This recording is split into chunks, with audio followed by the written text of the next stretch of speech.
Magandang araw po sa inyong lahat. Sa araw po na ito ay isa na namang kwento ng pakikipagsapalaran at kababalaghan ang aking ihahatid sa inyo. Ito ay kwento ng isang binatang si Aris at ng kanyang lola Isidra at bunsong kapatid na si Kevin. Dahil sa isang lumang estatwang kahoy na hiningi ni Aris sa may-ari ng junk shop, ay nagkaroon ng malaking pagbabago sa kanyang buhay. Ito rin ang nagdala sa kanila ng panganib. Hindi rin niya akalain na ang mga karanasang matagal na niyang inaasahan ay mapupunan ng estatwang kahoy na merong ikinukubling hiwaga. Ano nga ba ang hiwaga na nababalot sa estatwang kahoy? Paano malalagpasan ni Aris ang kaguluhang dumating sa kanila? Malalagpasan kaya niya ito at magagawa ba niyang gapiin ang panggugulo ng aswang na matagal ng panganib sa kanilang buhay? Ang mga kasagutan ay ating malalaman sa kabuuan ng kwentong aking ibabahagi sa inyo. Ngunit bago po ang lahat, mga idol, huwag po nating kalimutang mag-subscribe at i-hit ang notification bell sa aking YouTube channel na The Voice Addict at Apong Isaac para sa mas marami pang makapigil hininga na kwentong aswang at katatakutan mula sa mundo ng kababalaghan. Umpisahan na po natin ang kwento. Oras ng almusal, nakasimangot na naman ang batang si Kevin. Nakapangalumbaba pa ito sa harap ng kanilang mesa habang nakamasid sa kanilang pagkain. Oh, Kevin! Ba't ganyan ang itsura mo, bata ka? Abay, umagang-umaga. Para ka natalo sa huweteng. Hindi naman po ako tumatayan ng wedding, Lola Isidre. Alam ko naman yon. Nasabi ko lang yon, Kevin. Dahil nga, halos sumayad na ang nguso mo dyan sa ibabaw ng lamesa natin. Hi Lola, alam ko na yan. Kasi nga, hindi type ni Kevin ang inihanda niyong almusal kaya ganyan ang itsura niya. Aba, bakit ano pang ayaw mo dyan sa almusal natin na po? Mainit na kanin at tuyo. May kamatis pang kasama. Abay, napakasarap niyan. Lola naman nakakaumay na po kasi yan Aba, Jaske bata ka, anong nakakaumay ang pinagsasasabi mo? Magpasalamat ka na lang dahil kahit papano ay may dumarating pa sa ating grasya. Kasi naman po, Lola Isidra, nangangati na po kasi ang lalamunan ko sa tuyo o kaya sa dilis. Nagkakasugat na nga po yata yung ngalangal ako Abay, huwag ka nang maarte. Baka mamaya niyan hindi kita pakainin. Sige ka, makikita mo. Tama ka po Lola. Kung ayaw ng pagkain, di wag pakainin. Ganun lang kasimple yun. Ayan ang tubig. Magpakasawa ka. Si Lola talaga hindi na kayo mabiro. Hindi talaga ako pwedeng biruin dahil baka lalong magtampo ang grasya kung inaayawan mo. Abay, huwag mong gagawin biro ang pagkain, apo. Dahil grasya yan mula sa Panginoon. Ito namang si Kuya Aris, sulsul kagad. Oh, kasalanan ko pa ngayon. Sabi nga ni Lola, magpasalamat na lang tayo kung anong meron sa lamesa at huwag na magreklamo. Teka, ano bang ulam ang gusto mo? Hotdog o kaya fried chicken. Matagal na kasi akong hindi nakakatikim ng ganyan Nakalimutan ko na nga yata ang lasa nun. Hindi pa nagbabago ang lasa nun. Gaya pa rin ng dati. O sige. Ganito na lang, Kevin. Para makatikim ka ng hotdog o kaya fried chicken, mamaya samahan mo ko. Mamimili tayo ng kalakal, ng bote, bakal, plastic, at kahit na anong pwede nating ibenta doon sa junk shop, okay? Paigi pa nga.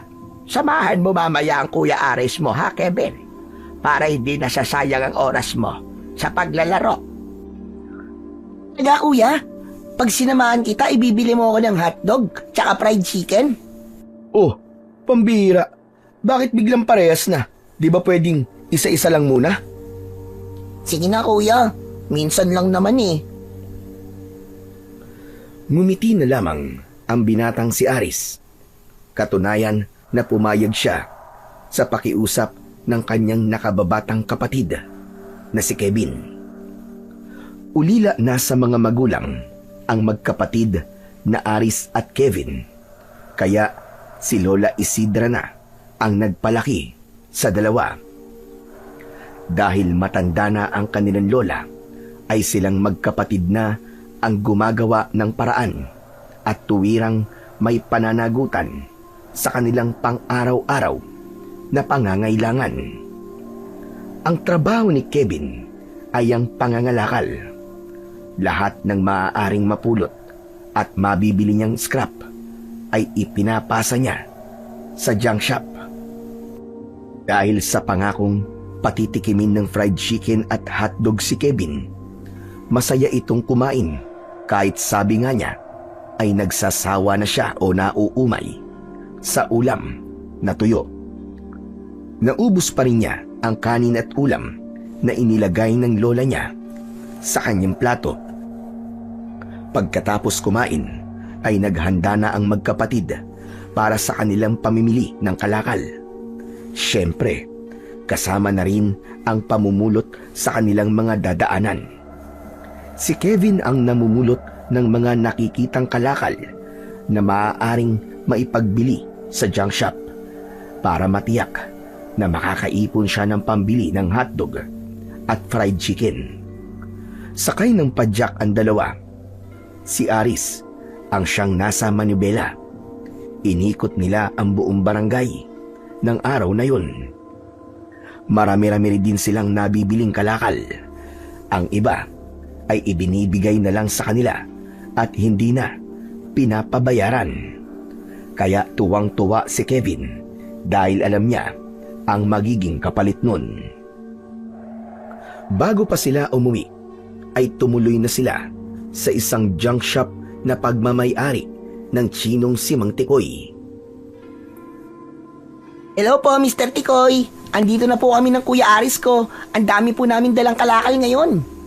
Aba, okay yan. Madami kayong dala kalakal, ha? Mabuti nga po't nakarami kami ngayon eh. Mukhang swerte po ang pagsama nitong si Kevin sa akin. Aba, oo nga, ano? Mukha ikaw swerte, Kevin, ha? Mudami kayo kalakal, eh. Taasan niyo po ang presyo ha, para malaki-laki po ang kitain namin ng kuya ko. Aba, di naman pwede ganun. Tataas presyo, pero naman, Mr. Tikoy, baka luki-aki di kosyo. Ano ba yan? Ang tikoy mo talaga, Mr. Tikoy. Mamaya, bigyan kita ng sibog, ha? Wag ka na ingay. Talaga, Mr. Tikoy? May merienda kami ni Kuya Kevin. Oo. Kayo, bigyan ko 2 box tikoy. Malapit na Chinese New Year, eh. Kaya bigay ako sa inyo. Masarap at makunat na tikoy. Sige, ayos na rin po yun, Mr. Tikoy. O siya, mamaya na lang. Kikilo ko muna ito mga kalakal na dala nyo, ha? Wag ka ingay, ha? Diyak ka lang, ha? Sige po, Mr. Tikoy. Hayaan niyo na po itong kapatid ko. Ako na pong bahala. Kevin, tulungan mo akong ihiwalay itong mga plastik at karton para madaling makilo ni Mr. Tikoy. Tumalima na si Kevin at tinulungan ang kanyang Kuya Aris sa pag-aayos ng mga dala nilang kalakal. Kasama ang lahat ng kalakal na kanilang nakuha ay umabot din yun ng 700 pesos. Malaki ang pagkakangiti ni Kevin. 11 anyos na siya, kaya alam niya na malaking halaga ang 700 pesos para sa kanila. Iniabot na yon ni Mr. Tikoy na 1 inchik kay Aris. Ayos na ayos, kuya. Paano yan? Huwag mong kalilimutan ng promise mo sa akin, kuya. Oo na. Hindi ko yun makakalimutan. Di sumimangot ka kapag nakalimutan ko yun. Oh, heto nga pala ang promise ko sa inyo na tiko yun. Mainit-init pa yan. 2 box yan ha. Paleo special yan. Wow! Maraming salamat po, Mr. Tikoy. Ayos na ayos, Kuya Aris. Mag-uulam na tayo ng fried chicken mamaya tapos may panghimagas pa tayong special na tikoy na galing kay Mr. Tikoy. Diba? Excited na si Kevin sa pag-uwi at syempre para bumili rin ng fried chicken at hotdog. Papauwi na sila at sumakay na si Kevin sa padyak na sasakyan nila nang may mapansin si Aris sa tambakan ng kalakal ni Mr. Tikoy. Tara na, Kuya Aris, para makabili na tayo ng pritong manok. Nagugutom na ako. Tiyak, nakapagluto na rin ng kanin si Lola Isidra. Teka, sandali Kevin. Nakikita mo ba yun? Ay no, Alin ba, Kuya? ayun no. Yung nasa tambakan ng karton. Alin dun? Yung mga basag na bote? Hindi yun.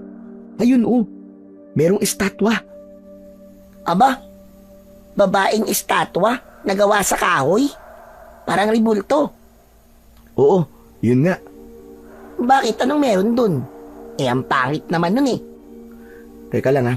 Kakausapin ko lang si Mr. Tikoy. Diyan ka lang. Bakit, Kuya? Basta diyan ka lang. May itatanong lang ako sa kanya. Lumapit si Aris kay Mr. Tikoy na abala sa pagliligpit ng mga kalakal na nakakalat sa kanyang junk shop. Mr. Tikoy, mangiistorbo lang po. Oh, di pa pala kayo alis. Meron pa ba problema? Wala naman po. May itatanong lang po sana ako sa inyo eh. Ano tatanong mo? Basta wag history ah. Hindi ako bahusay history eh. Bahagyang napangiti si Aris dahil sa pagsasalita ni Mr. Tikoy. Kahit paano ay may konting sense of humor itong si Mr. Tikoy. Hindi po history ang tanong ko, Mr. Tikoy. Kundi po yung estatwang kahoy na naroon po sa may tambakan ng karton. Yung ba? Dinala dito yan ang isa mga ngalakal. Bebeta sake, kaya lang di naman ako bumibili ganyan eh. Luma na, pangit pa, bubulok na lang dito yan eh. Oo nga po mukhang lumang-luma na po at parang inaanay na rin po yata. Tatapok ko na nga, kaya lang wala pa dumadaan truck na basura eh. Iniwan na dito nung lalaki, kasi di daw pala pwede ibenta. Oh, bakit mo pala tatanong sa akin yun? Mr. Tikoy, baka gusto nyo akin na lang po. Gusto mo yung pangit na estatwa kahoy? Sigurado ka? Oo, sana kung okay lang po at ibibigay nyo po sa akin. O sige. Sayo na. Wala naman ako kakawid dyan eh. Sabi ko nga, ipapadala ko na rin niya sa truck na basura kaso wala pa daan dito. O sige, kunin mo na kung gusto mo. Naku, salamat po Mr. Tikoy, salamat po. O teka. Ano magagawin mo estatwa kahoy ah? Di nyo ho na itatanong. Mahilig po kasi ako sa mga luha. Yung mga tipong mukhang antigo na kaya gusto ko pong iuwi sa bahay. Ako na lang po maglilinis. Gano ba? O sige na, kunin mo na. Dahil pumayag na si Mr. Tikoy sa gusto ni Aris, kinuha na yon ni Aris. Medyo may kabigatan ang estatwang kahoy na imahe ng isang babaeng makaluma. Takang-taka naman si Kevin nang makita na buhat yon ng kanyang kuya Aris. Kuya, bakit hiningi mo yan kay Mr. Tikoy? Anong gagawin mo sa pangit na estatwa na yan? Sa akin na lang yun. Iuwi mo yan sa bahay natin, Kuya? Oo, kaya ako nga hiningi para iuwi. Anong gagawin mo dyan? Display. Display? Ang pangit-pangit yan eh. Mukhang nakakatakot pa ang itsura ng mukha ng babaeng nakaukit dyan oh. Parang babaeng nabubuhay nung unang panahon pa. Yung mga katutubo. Basta iuuwi ko to. Kaya tumabi ka ng konti para maisakay ko to. Kuya naman masikip kapag isinakay mo pa yan dito. di bumaba ka na lang at maglakad. Hala, kuya naman. Pahihirapan mo ako maglakad para lang isakay ang pangit na estatwa na yan. Pambira ka. Alam nga namang itong estatwa ang paglakarin ko. Hindi naman ito makakapaglakad katulad mo. Kuya talaga, pilosopo. Sige na, sige na. Gumilid ka na, umayos ka para maisakay ko na to. Kapag hindi natin to naiuwi, wala ka rin fried chicken, tandaan mo. O ano? Mamili ka. Isasakay ko tong estatwa para maiuwi o wala kang ulam na fried chicken ngayon? Sige na nga. Isakay mo na nga yung pangit na estatwa na yan. Mapupurnada pa ang fried chicken ko dahil sa estatwa na yan eh. Natawa na lamang si Aris sa kanyang bunsong kapatid. Hindi na baling mahirapan siya habang nakasakay sa padyak katabi ang estatwang kahoy. Basta may fried chicken siya mamaya. Kaya naman, hindi kinalimutan ni Aris ang dumaan sa bilihan ng pritong manok para sa kanila. 4 na piraso ang kanilang binili.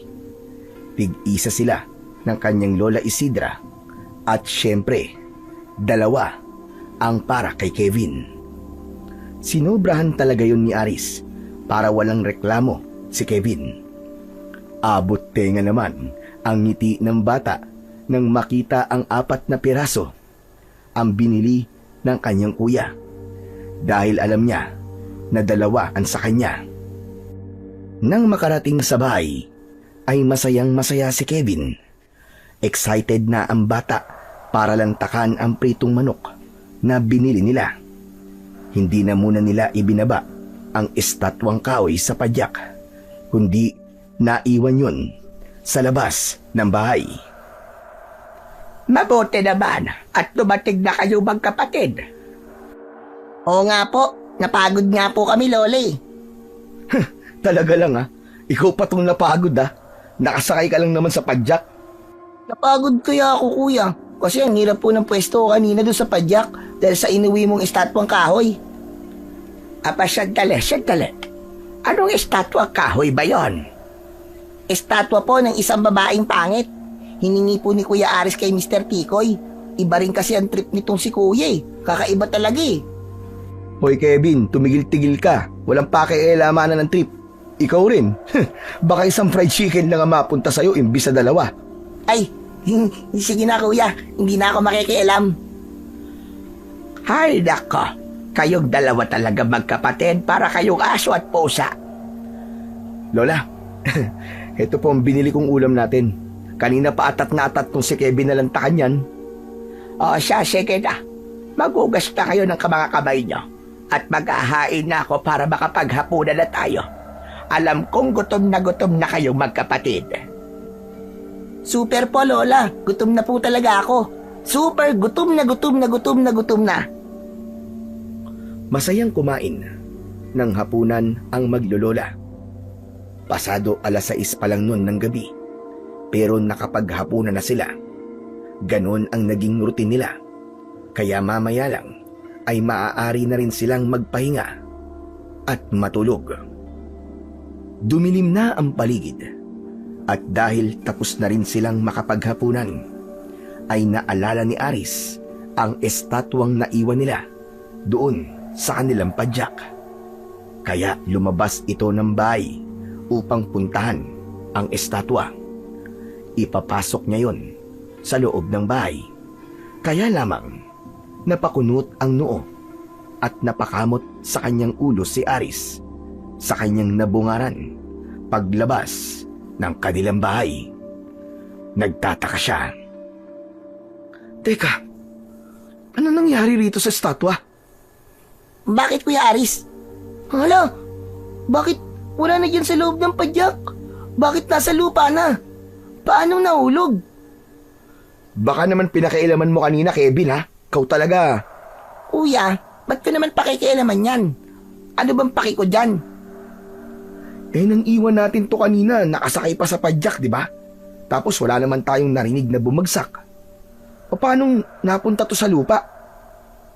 Baka kanina habang kumakain tayo, may nakialam tapos binungat. Baka nga gustong dekwatin eh. Kaya lang, napangitan. Kaya yun, iniwan na lang. Puro ka talaga kalokohan, Kevin eh. Halika nga, tulungan mo na lang ako at buhatin natin to. Papasok na natin sa loob ng bahay. Ano? Sa loob talaga ng bahay natin ilalagay, kuya? Oo, kaya ako nga inuwi ito eh. Ano bang gagawin mo dyan, kuya? Gagawin panakot? Panakot ng aswang? Di ba? Ang balita nga, biglang may aswang na gumagala dito sa baryo natin. Dito sa baryo ng Arkong Bato. Kung pwede bang maging panakot ng aswang to, bakit hindi? Kung makakatulong tong estatwa na to para matakot ang aswang at hindi tayo guluhin, aba, okay lang sa akin yun. Hanep, iba rin ang trip mo, Kuya Aris. Ang labo mo. Ikaw ang malabo, ang dami mo pang sinasabi. Tulungan mo na lang ako dito at nang maipasok na to sa loob ng bahay natin. Saka tama na yung kakatanong mo ng kung ano-anong gagawin ko rito ha. Sabi ko nga, collection ko to at gagawin kong display sa loob ng bahay natin. Nagtulong na ang magkapatid upang maipasok sa loob ng bahay ang estatwa ng isang babae na gawa sa kahoy. Ipinuwesto yun ni Aris sa isang sulok ng kanilang sala. Oh, ayos na. Okay na rito yan. Maganda ang pwesto niya. Kuya Aris, ano kaya kung takpan natin ng kortina yung estatwa na yan? Yan ka na naman eh. Bakit kailangan takpan? Kasi nga ang pangit. Kapag bigla akong napapatingin, para akong kinikilabutan eh. Ay nako, ewan ko sa'yo. Ang dami mong alam. Hayaan mo na lang na narito ang estatwa na yan, Kevin. Saka baka mamaya swerte sa atin yan. Bigla tayong swertein sa pangangalakal. Kasi nga ang mga antigo, sabi nila, may dala raw swerte kung minsan. Sino naman nagsabi sa inong, kuya? Oh, nabasa ko lang. Kaya hayaan na lang muna natin yung estatwa. Kapag sinwerte tayo, mapapadalas ang pagkain mo ng fried chicken. Baka nga lechong baboy pe, o kaya cake, burger, tapos yung spaghetti na parang sa Jollibee. At kung anong masasarap na pagkain, ayaw mo ba nun? Wow! Parang gusto ko yung kuya. Kaya nga, dito lang yung estatwa. Hintayin nating magdala yan sa atin ng swerte. Dahil wala namang magagawa ang batang si Kevin sa ibig mangyari ng kanyang Kuya Aris, kaya hinayaan na lamang niya yun. Unang gabi na naroroon sa bahay ni na Aris ang estatwang kahoy, nang magising ng gabing yon si Kevin. Naparami ang kain niya dahil sa paborito niyang fried chicken na naging ulam nila. Kaya nang maghahating gabi ay tila ba hinahalukay ang tiyan ng bata. Sumasakit yun at kailangan niyang magtungo sa kubeta. Magkaiba ng tulugan ang magkapatid. Si Kevin ay katabi ng kanyang lola Isidra, samantalang si Aris ay may sariling kwarto. Tumayo sa pagkakahiga si Kevin upang mangubeta. Nagmamadali siyang nagpunta sa banyo. Habang nasa loob siya nun, ay may naramdaman siyang tila ingay mula sa sala ng bahay. Hindi yun pinansin ni Kevin dahil naisip niya baka may daga lamang na nakapasok sa bahay nila ay naghahanap ng makakain. Maya-maya pa ay ingay naman ng alaga nilang pusa ang narinig ng bata na tila nagagalit ito. Dahil tapos na si Kevin sa paggamit ng banyo, kaya naghugas ito at lumabas na. Tinawag ang alagang pusa na kanina lang ay tila nagagalit. Subalit nang makita niya ito, ay tahimik na nakatingin ang pusa sa estatwa.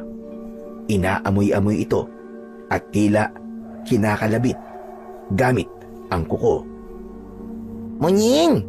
Oh, ano bang problema mo? Ang ingay mo kanina, ha? Ngumiyaw-ngiyaw ang pusa na tila may gustong sabihin kay Kevin. Napansin ni Kevin sa mukha ng estatwa. Wala naman itong pagbabago. Pangit pa rin. Ayon sa isip niya. Tumalikod na ang bata para bumalik sa pagtulog nang biglang lumundag ang pusa na tila ba nagulat. Napalingon ito at ganoon na lamang ang kanyang pagkagulat nang sinabayan ng pagtayo ng kanyang mga balahibo.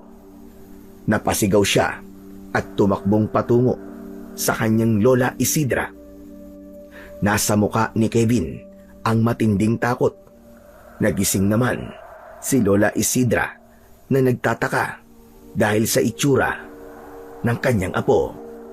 Oh, ano nangyari sa'yo, Kevin? Bakit ka biglang sumigaw?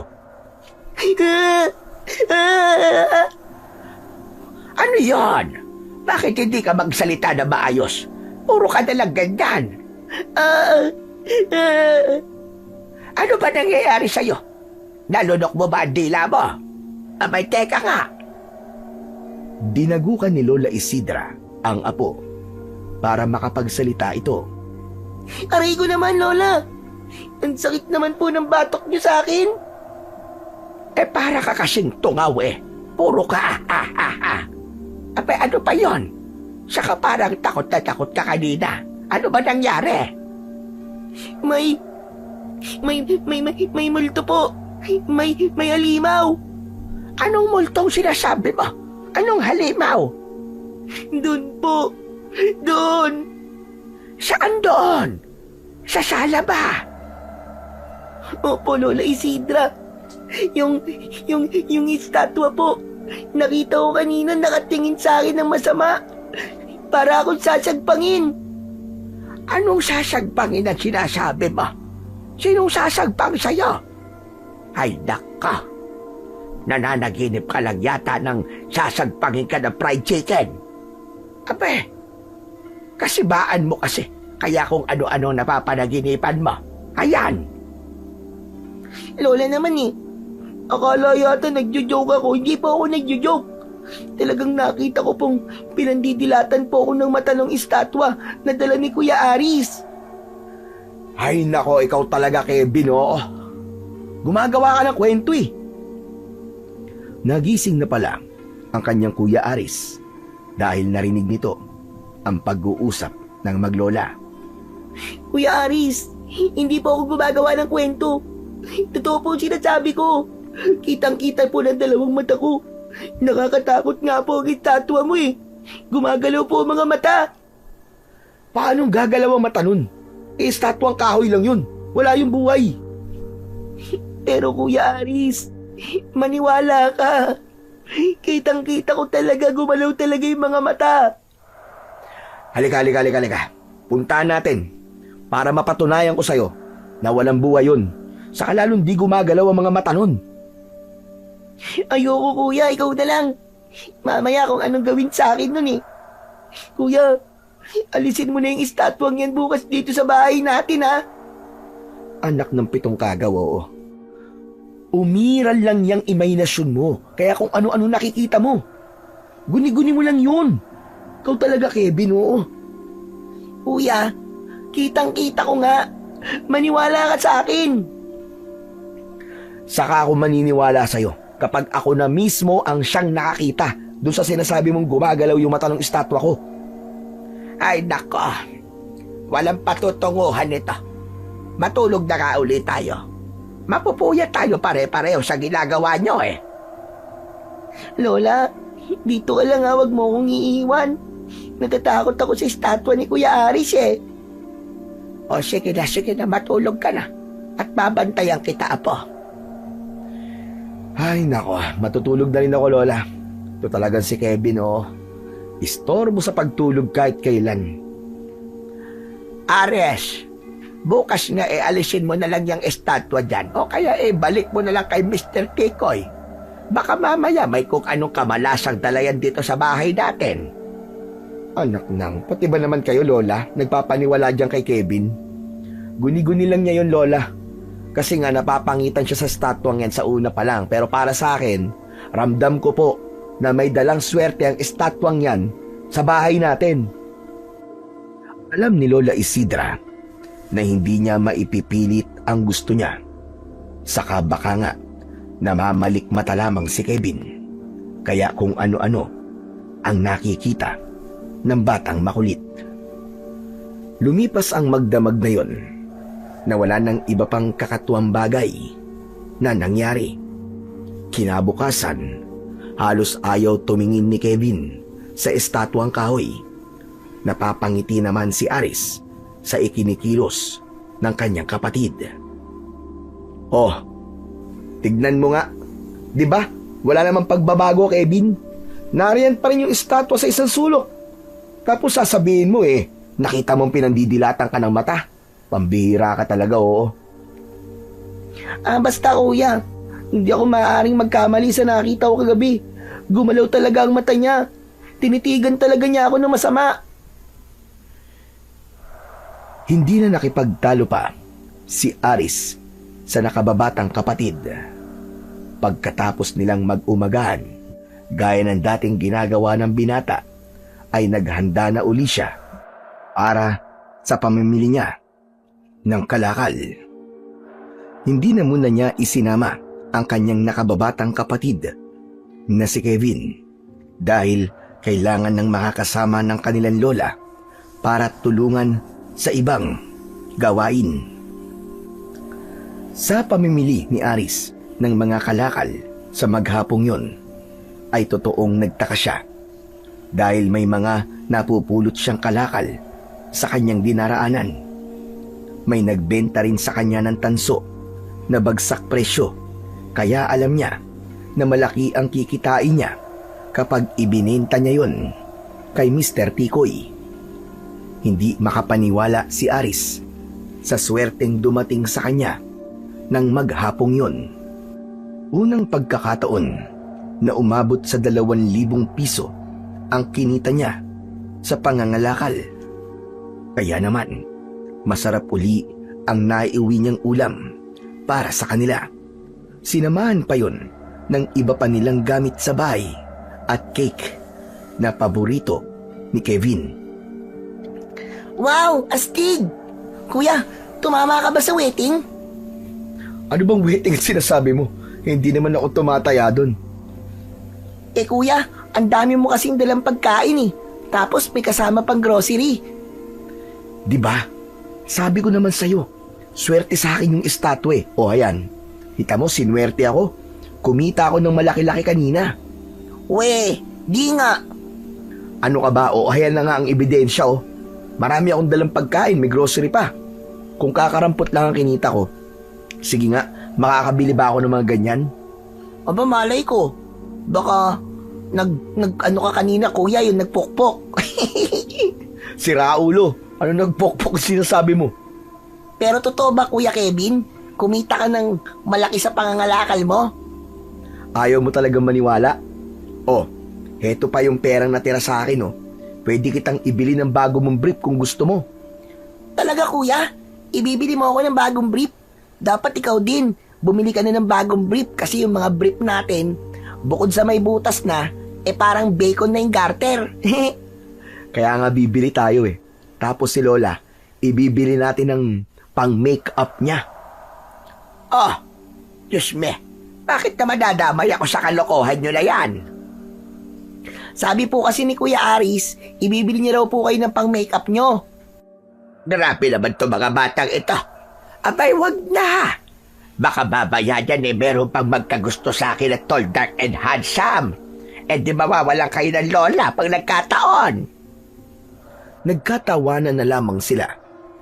Mahirap man ang buhay ni na Aris, mas madalas nga ay isang kahit isang tuka lamang.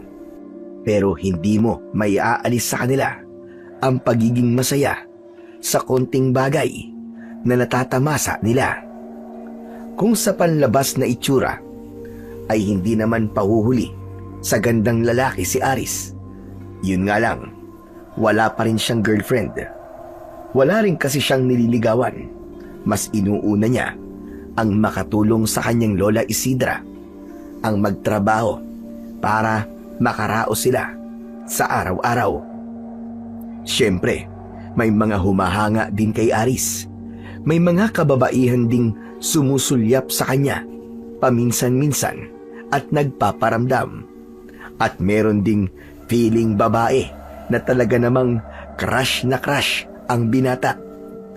Siya ay walang iba kundi si Candy. Mukhang babae, piling babae, pero hindi babae, kundi binabae. Hello, Teddy Bear, Papa Aries. Saan ang punta mo ah? Pwede ba akong sumama sa'yo today? Gusto ko kasing sakyan kay Este. Gusto ko kasing sumakay sa padyak mo. Oh, ikaw pala Candido. Ouch naman! Candido talaga? Ang sakit-sakit nun ha? Alin na masakit? Wala naman akong ginagawang masama sa'yo ah. Yung tawagin mo ba naman akong Candido? Sa haba-haba ng hair ko Tapos namumutok pang makeup ko? With red lips? Tapos tatawagin mo akong Candido? Para mo akong sinakal nun ha? My name is Candy. Capital C-A-N-D-Y. Candy! Sige na nga, Mentos. Anong Mentos na naman yon? Eh di ba Candy naman yun? Oh, parehas na yun. Hayan ha? Nagjo-joke ka. Ikaw talagang funny mo, Teddy Bear Aries. Pwede na ba kitang sakyan ay Este? Makikisakay lang hanggang dyan sa labasan. Sige na nga, baka sabihin mo, madamot ako tsaka suplado eh. Sumakay na nga si Candy sa padyak na minamaneho ni Aris. Habang tumatakbo ang padyak, ay wala itong tigil sa pakikipag-usap sa binata. Teddy Bear Aries, ano ba? Kailan mo ba ako papansin yan? Matagal na ako nagpapakyut sa iyo. Pero, dead ka lang palagi sa akin. Mentos ay Candy. Hindi tayo talo eh. Bakit? Hindi ka ba pwede magkagusto sa kagaya kong Super Serena? Hindi pa nga ako nagkakajowa ng babae tapos gusto mo, gaya mo kagad ang patulan ko? Hoy, ano ka ba Aris? Yummy magmahal ang mga katulad Catch. Lahat kaya kong ibigay sa iyo, no? Susustentuhan kita, pati ang lola at kapatid mo, di ba bongga? Bakit malaki ba ang kinikita mo sa pagtatrabaho sa parlor? Sakto lang, pero kayang sumuporta ng jowa, no? Ganun. Payag ka na ba? Pwede ba? Tayo na? Hindi pa rin. Saka, sanay naman ako magbanat ng buto, no? Ayokong umasa sa kahit na sino. Gusto ko, ang kinakain namin galing sa pawis ko. Hindi galing sa pawis ng ibang tao. Alam mo may Teddy Bear Aries, nakakabilib ka talaga. Lalo ako napupol sa iyo. Nauhulog na ang loob ko sa... Ay, mahuhulog tayo sa kanal! Nahulog na nga sa kanal ang padyak na minamaneho ni Aris. Nashoot sa kanal ang muka ni Candy. Aray ko naman! May Teddy Bear Aries, ano tong ginawa mo? Ba't mo naman ako inihulog sa kanal, ang beauty ko?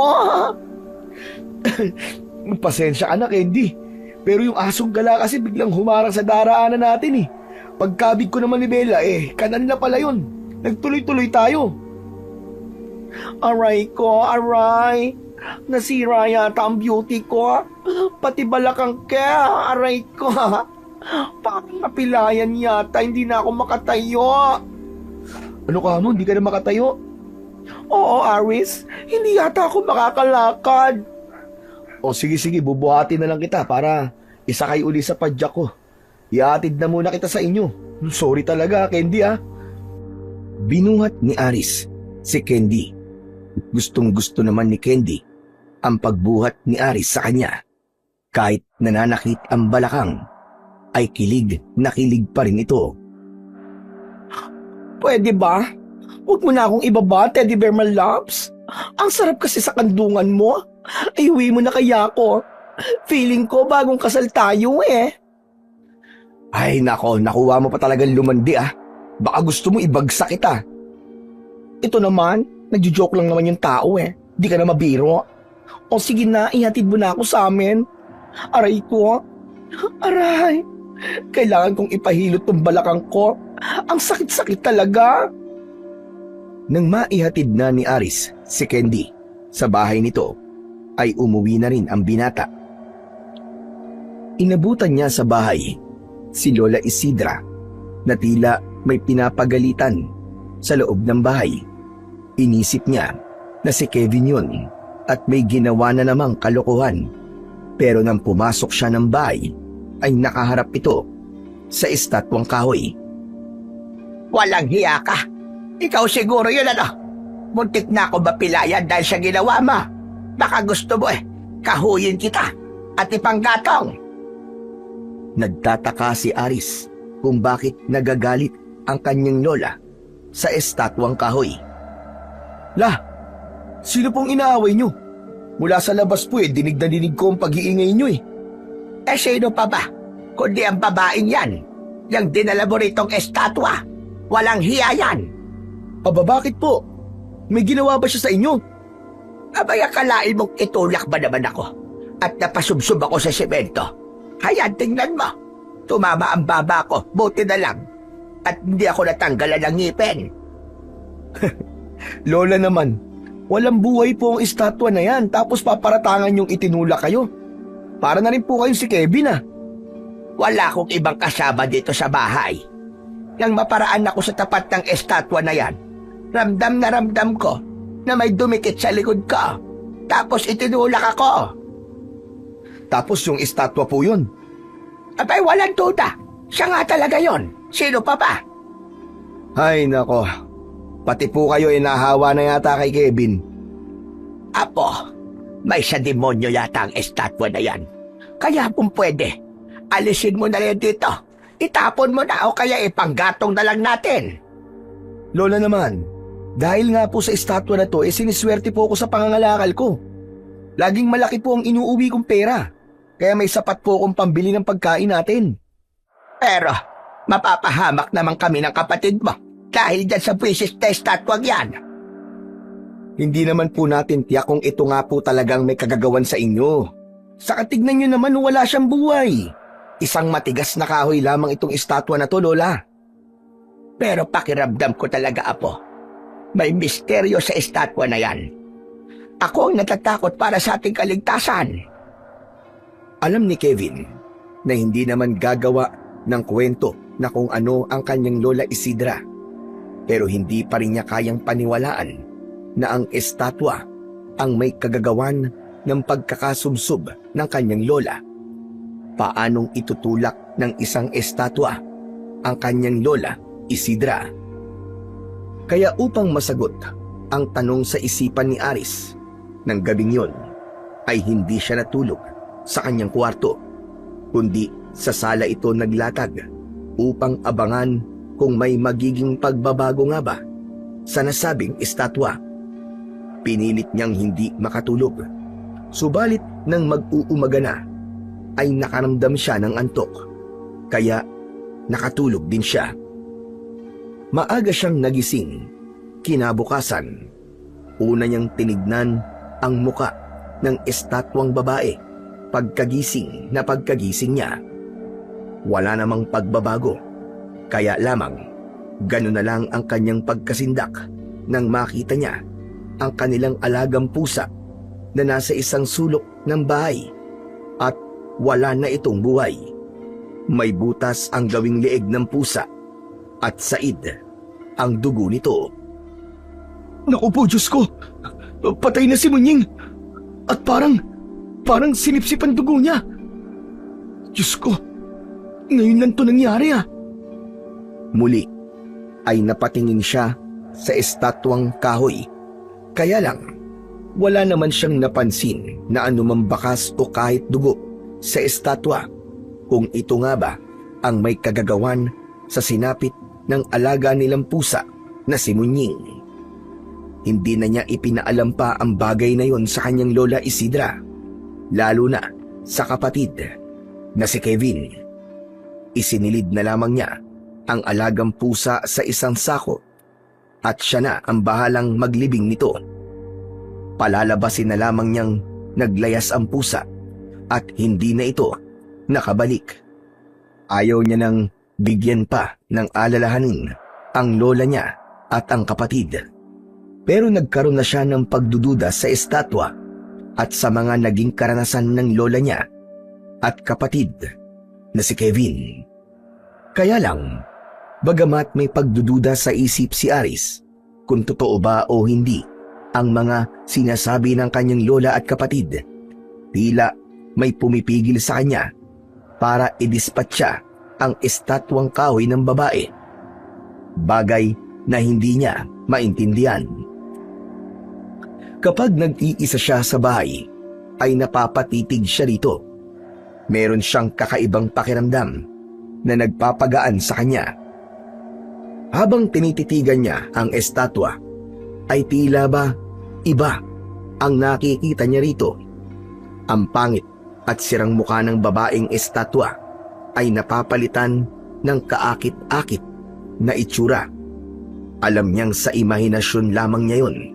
Subalit nagpapasaya yun sa kanyang pakiramdam.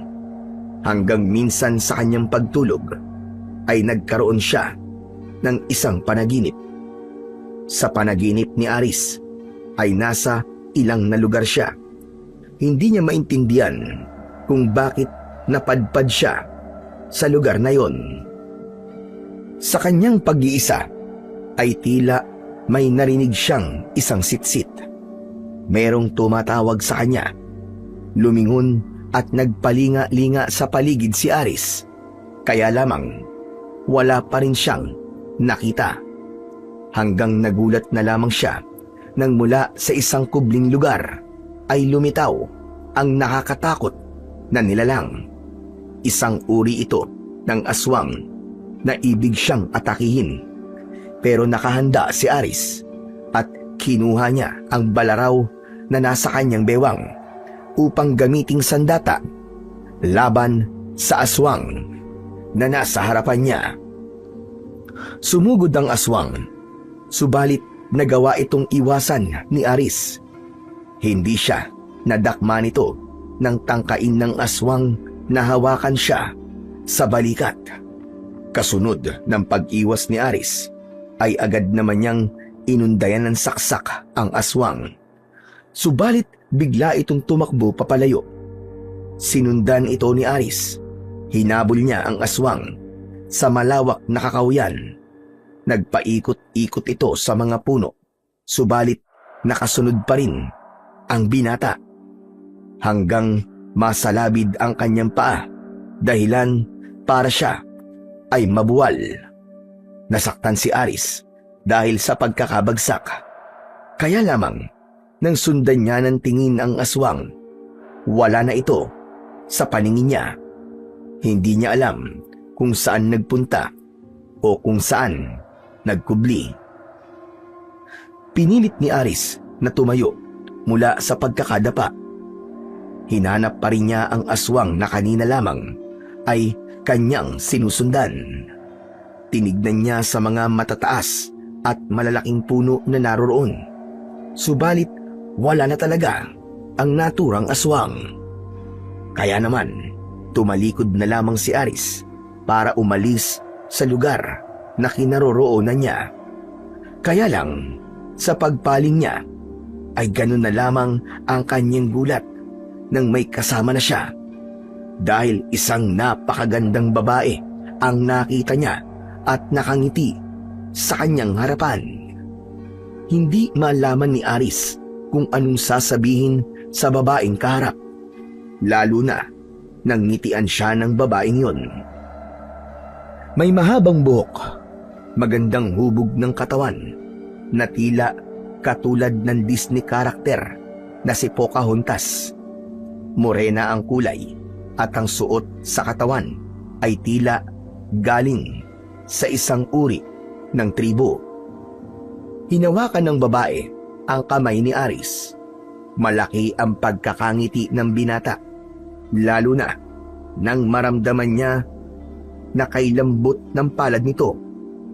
Inilapit ng babae ang kanyang muka sa muka ni Aris. Kitang-kita ni Aris ang nakapikit na mata ng babae at ang labi ay unti-unting dumidikit sa kanyang labi. Napapitlag si Aris, nagising sa pagkakatulog at bumagsak sa semento. Isang panaginip lang ang lahat ng yon. Nahulog pa siya sa upuan na kanyang tinulugan. Nagmamadali namang lumapit sa kanya si Kevin. Kuya Aris, Ano nangyari sa'yo? Nahulog ka dyan sa upuan. Aray ko, napasama yata ang bagsak ko ah. Sumakit ang braso ko, aray. Nakita kita kanina, kuya. Nanunulis ang uso mo habang natutulog ka. Bakit ba, kuya? Nananaginip kasi ako eh. Ano na panaginipan mo? Bakit tumahaba ang uso mo? Nananaginip ako na, na kumakain daw ako ng kohol. Oo, tama. Sinisip-sip ko raw yung laman, kaya, ayun, nanunulis ang uso ko. We, yun nga ba talaga? Oo nga, bakit? May iba pa ba? Para kasing nakikipag-kissing-kissing ka eh. Bugok, hindi ganun. Ikaw, malisyoso ka talaga. Siguro napapanaginipan mo si Candy, no? Tapos siya ang kakising-kissing mo, no? Ba't ko naman mapapanaginipan ng Shoki na yun? Malay ko ba? Kung type mo rin pala siya. Hoy, hindi no? No way. Saka, kaibigan ko lang yun. Pero kuya, matindi ang tama sa'yo ni Candy. Panay nga ang dikit niya sa'yo eh. Maglalaway siya, Kevin. Pero hindi niya ako matitikman. Over my dead body. Isa lang ang makakatingin sa akin. Sino? Yung babaeng na panaginipan ko. Na humalik sa akin. Ayun! Di umamin ka rin. Hindi pasip-sip ng kohol ang napapanaginipan mo, kuya. Kundi babae ang napanaginipan mo. May kahalikan kang babae, tama ba ako? Sino? Sino ang may kahalikan babae? Ikaw ba, Ares? May nobya ka na ba, apo? Meron po, Lola Isidra. May jowa na po si Kuya Aris. Sa panaginip nga lang. Hayaan mo na lang siya managinip ng managinip. Hanggang dyan lang ang kaya ng kuya mo. Ang magkaroon ng nobya sa panaginip. Abay, ayos lang yan, apo. Mas maigi nga yan kaysa magkaroon ka ng totoong nobya tapos masasaktan ka lang. Hala, si Lola talaga oh. Bakit po, Lola? Ayaw niyo po bang magkaroon ng totoong jowa, si Kuya Aris? Abay, gusto rin naman. Pero wag muna ngayon. Hindi pa ito ang tamang panahon. Mula nang magkaroon ng kakatuwang panaginip si Aris, ay hindi na maalis sa isipan niya ang babaeng nasa kanyang panaginip. Madalas niya itong naaalala, kaya ng mga sumunod na gabi ay hindi na muna siya natutulog sa kanyang kwarto, kundi sa sala ng kanilang bahay, malapit sa estatwang kahoy. Sumapit na muli ang hating gabi. Mahimbing nang natutulog ang lola at nakababata niyang kapatid. Samantalang gising na gising pa rin si Aris.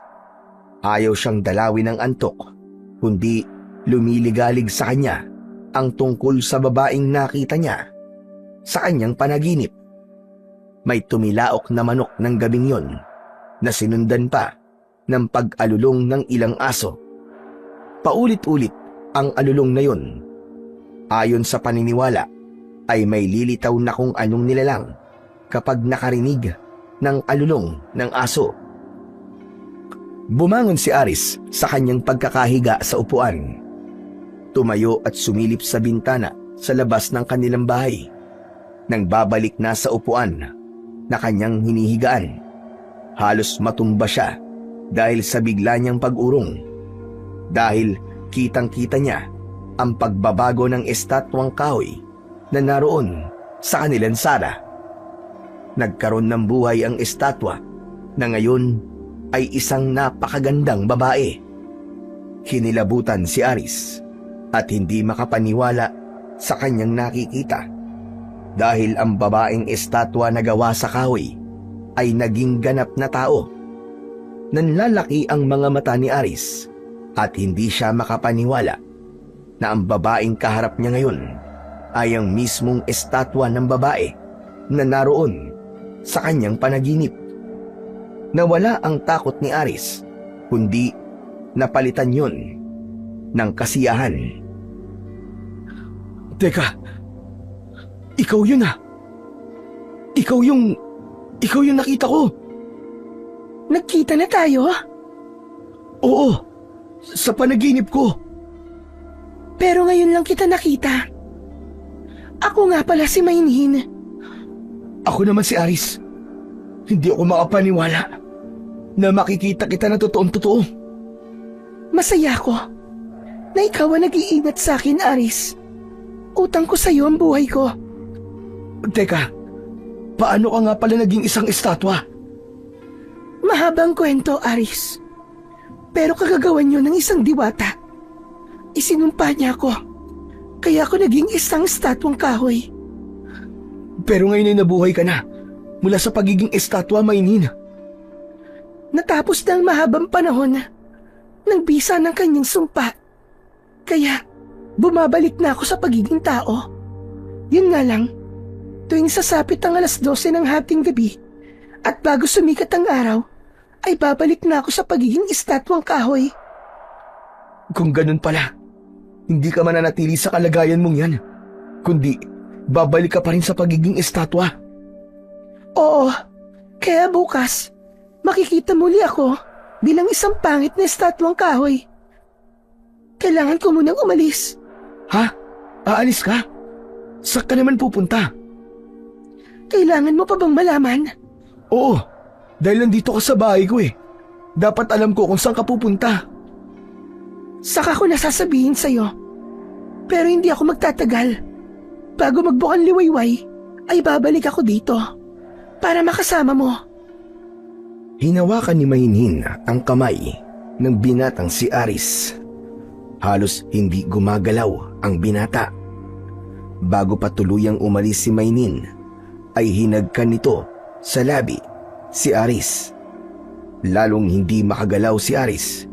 Hindi niya maipaliwanag ang kanyang nararamdaman. Magkahalong saya, kilig at pag-iinit ng katawan ang gumapang sa buong pagkatao niya. May kung anong enerhiya ang umalipin sa kanyang pagkatao. Halos hindi na nakatulog si Aris ng gabing yun. Hinintay niya si Mainin hanggang sa dumating ito nang magbubukang liwayway na. Nandito na ako, Aris. Nainip ka ba sa paghihintay? Hindi naman, Mainin. Alam kong wala ka pang kasintahan. Paano mo nalaman? Naririnig ko yun. Dahil kahit isa akong estatwa, lahat ng mga pag-uusap nyo ng iyong lola at kapatid ay naririnig ko. Kaya wala kayong maaaring itago sa akin. Alam ko rin na galit sila sa akin at gusto nilang itapon mo na lang ako. Pero hindi mo sila sinunod, kundi mas pinili mong ipaglaban ako. Oo, dahil alam kong may kakaiba sa'yo. Ngayon nga napatunayan ko yun.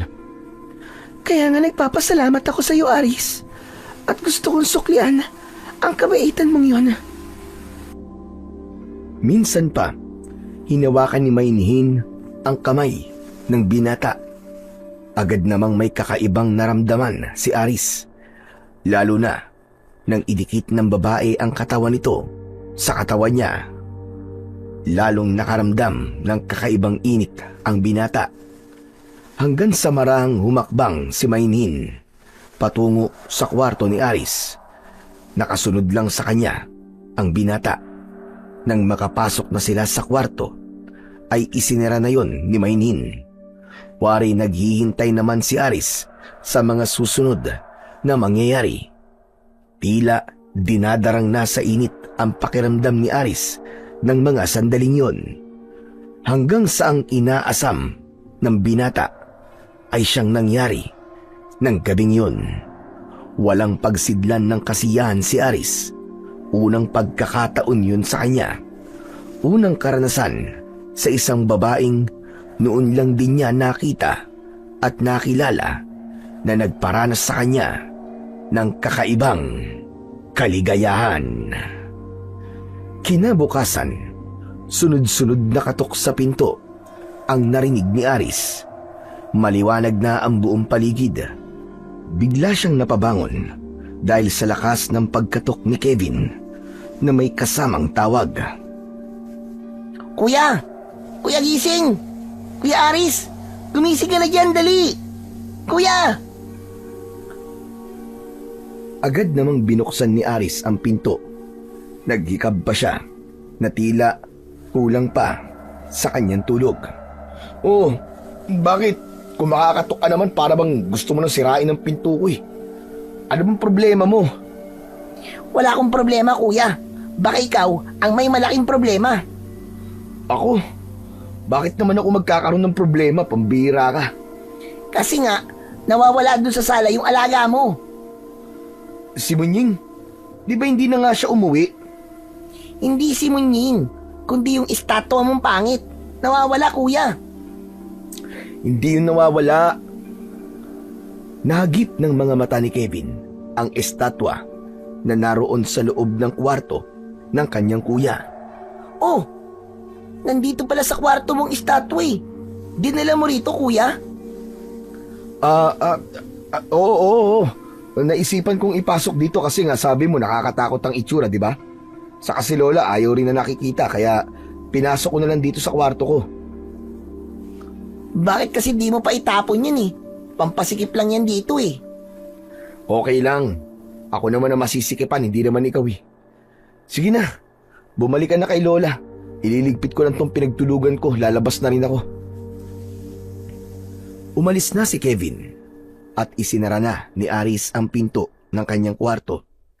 Naupo siya sa kama at pinagmasdan ng estatwa ni Mahinhin. Hinaplos-haplos pa nito ang katawan ng estatwa. Katawan na kagabi lang ay buhay na buhay at ipinatikim sa kanya ang kaligayahang noon lang niya naranasan. Kaya napangisi si Aris. Umaasa siya na muli ay ipaparanas yun sa kanya ni Mahinhin. Nang lumabas sa kanyang kwarto ay nag-uusap ang maglolang Isidra at Kevin. Galing na pala sa labas ng bahay ang matandang babae. Pinag-uusapan nila ang nasagap na balita ni Lola Isidra sa mga kapitbahay. Nakakatakot naman po yun, Lola Isidra. Aba, talagang nakakatakot. Yung magnanay na sina Ofelia at Lenlen ang nabiktima ng aswang at sumalakay kagabi. Aswang po kaya talaga ang pumatay sa kanila, Lola? Oo, dahil wakwak ang tiyan at nawawala ang mga laman loob nila. Kaya isang halimaw na aswang lang ang maaaring gumawa nun. Ang sama naman po ng aswang na yon. Hindi na naawa kina Aling Ofelia.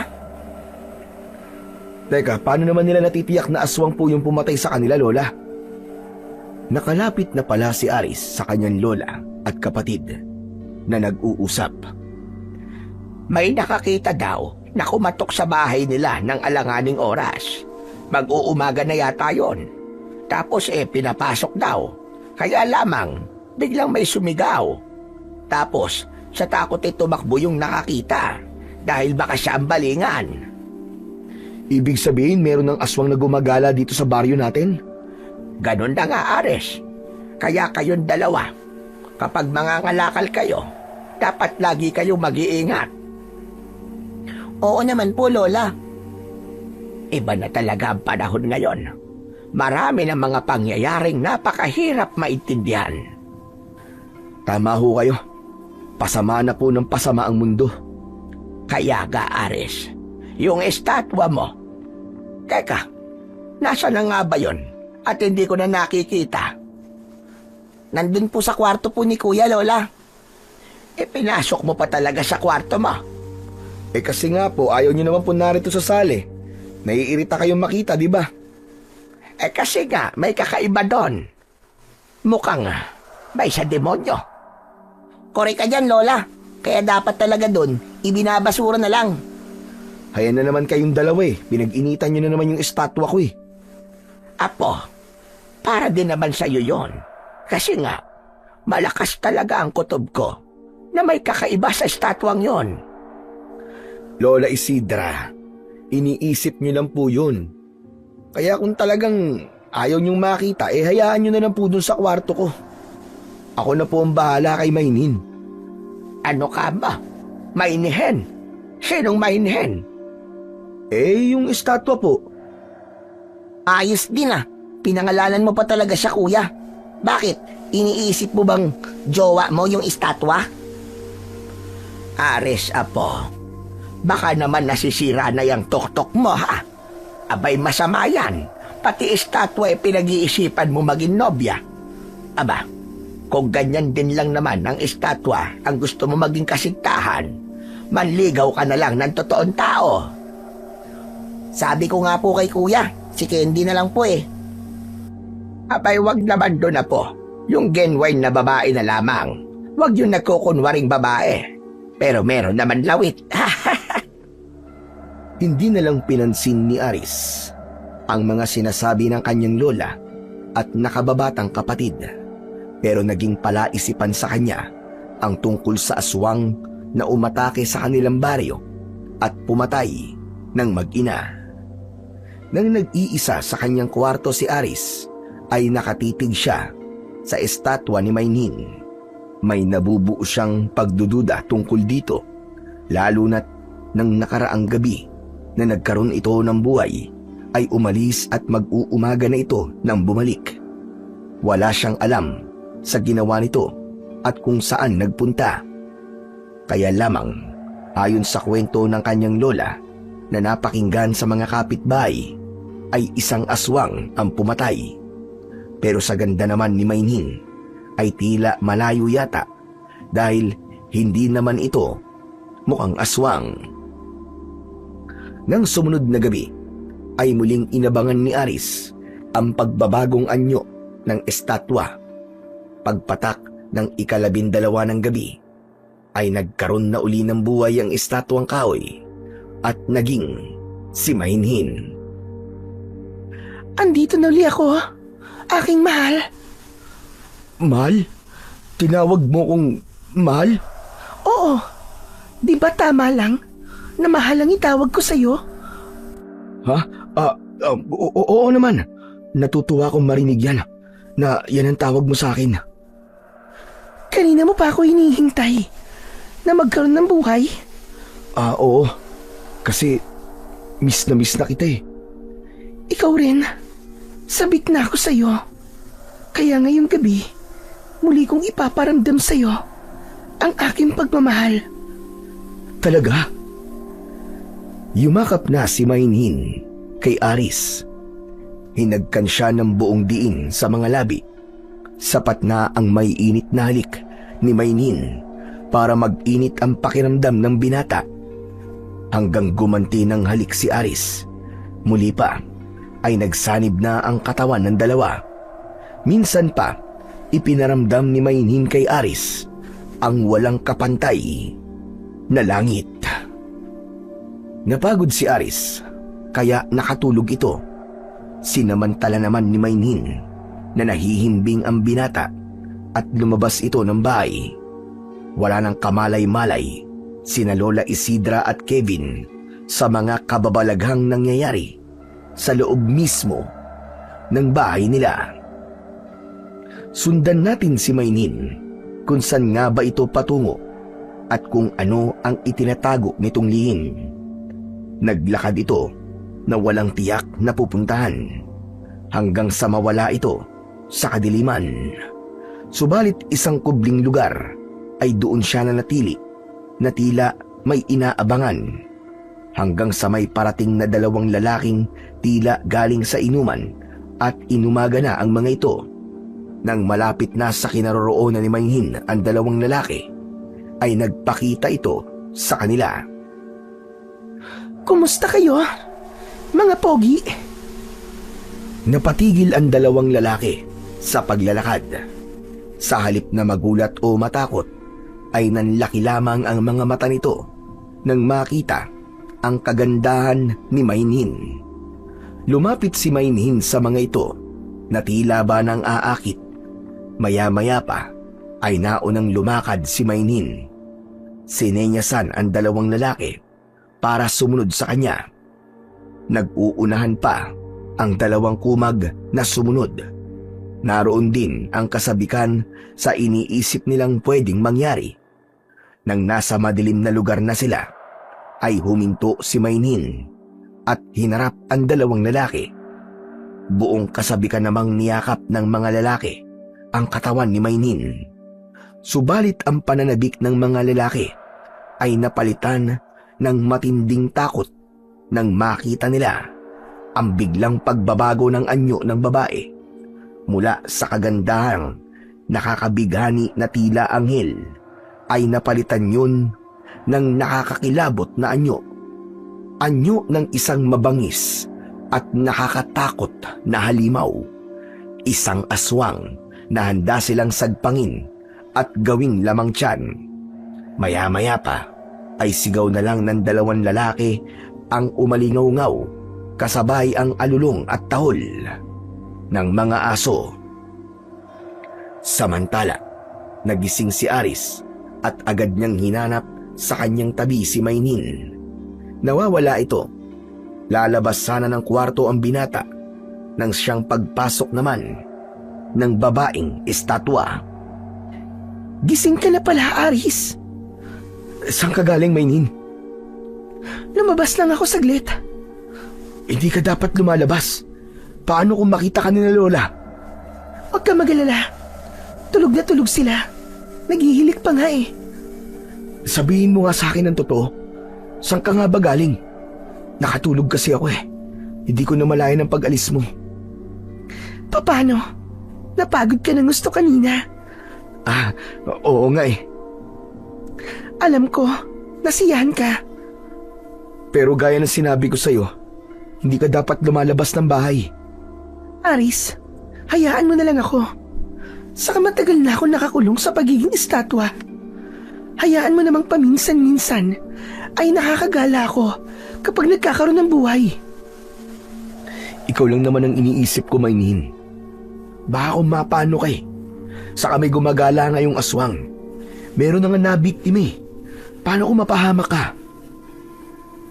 Kaya kong protektahan ang sarili ko. Kaya wala kang dapat na ipag-alala. Tumilaok na ang manok. Hudyat na magsisimula na ang pagbubukang liwayway. Kaya muli nang bumalik sa dating anyo si Maynin sa pagiging estatwa. Nang mga sandaling yun ay nagising pala si Lola Isidra. Kumatok ito sa kwarto ng apo. Binuksan ni Aris ang pinto. Bakit po, Lola? Ang aga-aga ay nanggigising po kayo. Ano ba nanggigising? Mukhang kanina ka pa nga gising. Paano niyo po nasabing kanina pa ako gising? Narinig ko na nagsasalita ka na para bang meron ka kausap. Wala po akong kausap. Baka guni-guni niyo lang po yun. Imposible yon. Dinig na dinig ko na nagsasalita ka. Baka naman may kasama ka riyan at initinatago mo lang. Papasukin mo nga ako. Huwag na po, Lola. Bakit ayaw mo akong papasukin? Buksan mong mabuti itong pinto at papasok ako sa loob ng kwarto mo. Si Lola talaga ang kulit. O sige po, ayan. Pumasok ko kayo. Tignan niyo kung may kasama po ako rito. Pumasok si Lola Isidra sa loob ng kwarto ng binata. Ngunit wala siyang nakitang ibang tao roon, kundi naroon lang ang estatwang kahoy. Nako, nakita ko na naman ang buwisit na estatwa na yan. Kinikilabutan talaga ako kapag nakikita ko yan. Ba't kasi tinatago mo pa yan? Itapon mo na nga lang yan, Aris. Hayaan na naman po kayo, Lole. Sabi ko nga po sa inyo, hayaan nyo na lang po ako. Ako na po ang bahala sa statwa na to. Saka sabi ko nga po sa inyo, swerte po ito sa akin. Lumabas na ng kwarto ni Aris ang matandang babae. Pero hindi pa rin talaga siya sang-ayon na itago ng kanyang apo ang estatwa. Dahil iba ang kanyang nararamdaman tuwing makikita ang estatwang kahoy. Minsan pa ay isa pang nakalulungkot at nakapangingilabot na balita ang usap-usapan dahil sa natagpuang dalawang lalaking patay na gaya ng mga naunang biktima ay wakwak ang tiyan at walang lamang loob. Dahil sa iisang uri ng pagpatay ay ipinagpalagay nilang muling sumalakay ng gabing yun ang aswang. Diyos ko po, talagang hindi na tayo patatahimikin ng aswang na yon. Meron na naman po siyang binatay, Lola. Nakakatakot naman po talaga. Hindi na talaga tayo ligtas. Baka sa susunod na gabi, tayo na ang maging biktima. Lola naman, wag naman po. Gusto ko pa po lumaki at magkaroon po ng trabaho. Para po, mabigyan ko po kayo ng magandang buhay. Totoo ba yan, Apo? Opo, Lola. Pangako ko po yun sa inyo. Samantala, wala namang kibo si Aris na nasa ibang bahagi ng bahay. Minsan pa ay lumigalig sa isipan niya ang tungkol sa natagpuang bangkay ng dalawang lalaki. Kagabi lang ay umalis na naman ng bahay si Mainhin pagkatapos na mabuhay uli ito at may mangyari sa kanila. Pwedeng nagkataon lang na may mga lalaking pinatay. Kaya lamang, iba ang sinasabi ng isipan niya. Mas nadadagdagan ang kanyang pagdududa. Naiisip niya na paano kung may kinalaman nga sa nangyayaring patayan si Mainhin. Kaya nang sumunod na gabi ay gumawa ng plano si Aris. Meron siyang dapat tiyakin. Nang muling magkaroon ng buhay ang estatwa, minsan pa may namagitan sa kanila. Subalit tiniyak ni Aris na hindi siya makakatulog. Subalit nagkunwari siya na nahihimbing. Kaya nang umalis si Mainhin at lumabas ng kanyang kwarto, ay agad siyang tumayo para sundan ito. Habang nasa labas siya ng bahay, ay tiniyak niya na hindi mawawala sa kanyang paningin si Mainhin. Sinundan niya ang bawat lakad nito. Kitang-kita niya na kumatok ito sa isang bahay. Hindi niya alam kung anong sinabi ni Mainhin sa may-ari ng bahay at pinapasok siya nito. Nang makapasok na, ay nagmamadaling lumapit si Aris sa bahay na pinasukan ng babae. Naghintay siya sa labas at nakiramdam. Subalit hindi mapakali si Aris, kaya gumawa siya ng paraan upang sumilip sa nangyayari sa loob ng bahay na yon. Nakita niya na kausap ni Mainhin ang mag-asawang nakatira sa bahay. Saglit pa ay tumayo siya sa pagkakaupo at biglang nagbago ang anyo nito.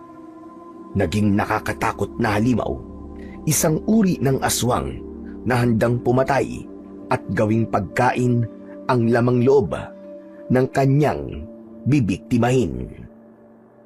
Nasindak si Aris sa kanyang nakita. Hindi niya sukat akalain na ang magandang si Mainhin ay isa palang nakakatakot na aswang. Naisip niya na kaya siguro ginawa itong estatwa ng isang diwata ay upang pigilan ang pagiging halimaw nito. Kaya lamang ay tapos na ang bisa ng pagiging estatwa nito at nagkakaroon na ito ng buhay sa hating gabi upang mambiktima at pumatay. Nagmamadaling umuwi ng bahay si Aris. Kailangang walang makakita sa kanya dahil maaaring siya ang paghinalaang pumatay sa mag-asawa. Tulog pa rin ang mga kasama niya sa bahay nang dumating siya. Wala pa rin nalalaman ang mga ito sa kababalaghang nangyayari pagdating ng hating gabi. Nang dumating si Mainhin sa kwarto, ay gising si Aris. Nakatitig ito kay Mainhin. "Saan ka galing, Mainhin?" Nagpahangin lang sa labas. Hindi ka sa akin nagsasabi ng totoo. Teka, anong ibig mo sabihin, Aris? Alam ko ng lihim mo, Mainhin. Ikaw ang may kagagawan ng patayan dito. Isa kang aswang. Isusumbong mo ko? Ipapahamak mo ko? Pero marami ka pang papatayin. Kailangan kong gawin yun, Aris, upang manatili ang aking kabataan. Maaari ako mamatay kung di ako kakain ng lamang loob ng tao at iinom ng sariwang dugo. Pero sila Lola at Kevin, mabuti hindi mo sila pinag-iisipang gawa na masama. Dahil mahalaga sila sa'yo. At may utang na loob ako sa'yo, Aris. Hindi ko pwedeng pakialaman ng pamilya mo. Kaya ibang tao ang pinupuntahan ko. Mainin, kailangan mo nang itigil yan. Hindi maaari. Mawawala ako sa'yo. At posibleng hindi na rin ako magkaroon ng buhay. Paano ka? Hindi ka na magiging masaya kapag hindi na ako nagkaroon ng buhay pagdating ng ating gabi. Naputol ang pag-uusap ni na Mahinhin at Aris nang tumilaok ang manok dahil naging estatwang kahoy na muli ito. Hindi na nakatulog pa si Aris. Ginugulo ang kanyang isipan. Hindi niya alam kung ano ang kanyang gagawin, kung ano ang tamang desisyon, dahil nahulog na ang loob niya kay Mahinhin. Umiibig na siya sa babaeng estatwa, lalo na't naibibigay nito ang kaligayang hanap ng kanyang katawan. Hinahanap-hanap niya palagi yun at natutugunan yun ni Mahinhin. Isa pa, nangako ito na hindi naman pakikialaman ang kanyang Lola Isidra at nakababatang kapatid, kaya ibig lang sabihin ay ligtas ang mga ito sa aswang. Lalo namang nadagdagan ang takot ng mga taga-baryo dahil sa sunod-sunod na pagpatay na kagagawan ng aswang. Naging alerto na ang kapitan kasama ang mga tanod upang maghanda ng ronda at hindi na maulit pa ang masamang pangyayari. May teddy bear. Buti nakita kita. O ba't mo ko hinahanap, Candy? Sasama ka ba sa pagroronda? Hindi ko alam eh. Sumama ka na. Para sasama rin ako Bakit kailangan kasama pa ako? Para may magtatanggol sa akin, di ba? Candy, hindi mo na kailangan ng tagapagtanggol. Kasi nga kapag nakita ka ng aswang, etiyak, matatakot sa yun. Aray, grabe ka naman sa akin. Kaya dapat ka talagang sumama sa pagroronda. Akala ko pa naman magkakaroon na ako ng chance para makasama ka kahit sa pagroronda lang. Candy, sa iba ka nalang lumandi, pwede ba? Wag na sa akin. Kasi meron na akong mahal. Ano? Ibig sabihin may jowa ka na? Ano, sa panaginip. O sige, diyan ka na nga. Marami pa akong gagawin eh. Nadulas ang dila ni Aris kung bakit ganun ang nasabi niya kay Candy. Siguro dahil yun ang kanyang nararamdaman. Para kay Aris ay kasintahan niya na si Mahinhin, samantalang wala namang namagitan sa kanilang ligawan, kundi basta na lang nangyari ang dapat mangyari. Kaya sila na. Biglang naisip ng binata kung ano nga ba ang dapat niyang gawin. Nagiging bantana sa kaligtasan ng mga taga-baryo Arkong Bato si Mahinhin. Kaya lamang hindi niya kayang mawala ito sa buhay niya. Mahal na niya ito.